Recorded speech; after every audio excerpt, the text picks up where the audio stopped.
Менин жолум болбой жатат. Туура эле мен жамандык кылган жокмун.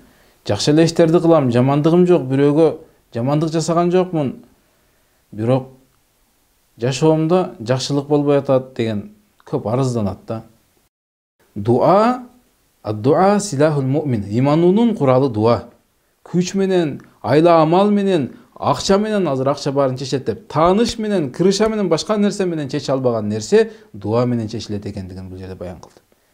Кийинкиси ихлас, ар бир жасаган амалды Аллах үчүн деп жасоо.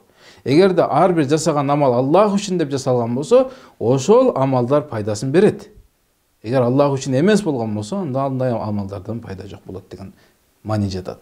Жана дагы эң маанилүүсү бүгүнкү күндө адам эгер жолум болбой жатат, мен жакшылыктардан куру калып жатам, же жакшы эле иштерди кылам, бирок натыйжасы жаман болуп жатат, эмнеге менин жолум ачылбай жатат деген нерсе, адам мына ушул 3 нерседен жооп издесин. Эң биринчиси, ал адам эң биринчи каталарын, мындайча айтканда тобакыларда каталарын, ата-энеме жакшылык кандай кылып жатам? Ата-энем мага наразы эмеспи? Мен ата-энемди ыраазы кылдымбы деген жолдон издесин деп атат. Экинчиси зина. Зина деген сөзсүз түрдө эле зинага баруу эмес. Аллах Таала "Вала тaqrabu зина", зинага жакындабагыла деди. Зинага жакындашып себептерден мен алысмынбы? Телефонумду түрүп карап атканда карап алып жаткан жокмунбу? Же атайын сайттарга кирип тиктеп отурган жокмунбу? Же көзүм Аллах Таала көздүн кыянатын билет деп атат. Көзүм кыянат кылып жаткан жокпу? Ушул жерден өзүн контролдосун деген сөз. Үчүнчүсү, бирөөлөрдүн акысы.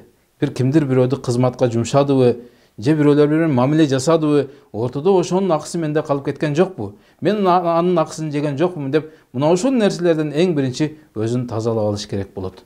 Мына ушул нерселерде жана эгер ким мына ушул 3 нерседе өзүн Аллах Таала менен өзүнүн ортосундагы мамилени туура оңдогон болсо, анда ал бул дүйнө жана ахиретте башка айтканда жолу ачык, бактылуу, даражасы бийик инсандардан болот. Аллах Таала бардыгыбызды бул дүйнөдө да, ахиретте дагы шерминде кылбай, даражасы бийик инсандардын катарынан кушкан болсун. Ассаламу алейкум ва рахматуллахи ва баракатух.